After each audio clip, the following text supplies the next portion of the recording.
Given the linear equation 2x plus 3y minus 8 equal to 0, write another linear equation of a line intersecting to it.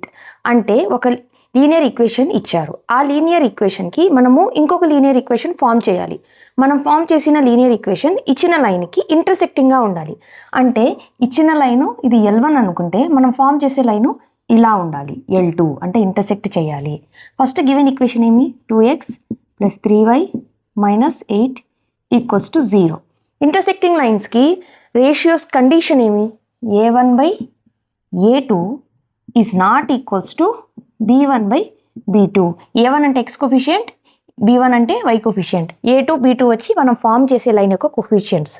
దీనికి ఒక short trick ఏమంటే మనం form చేసే line మీరు ఏం చేయండి అంటే xy కోఫిషియంట్స్ని ఇంటర్చేంజ్ చేసేయండి. నేను ఇప్పుడు ఫామ్ చేస్తున్న లైన్ అది నేనేం చేయాలి, xy కోఫిషియంట్స్ని ఇంటర్చేంజ్ చేసేయాలి.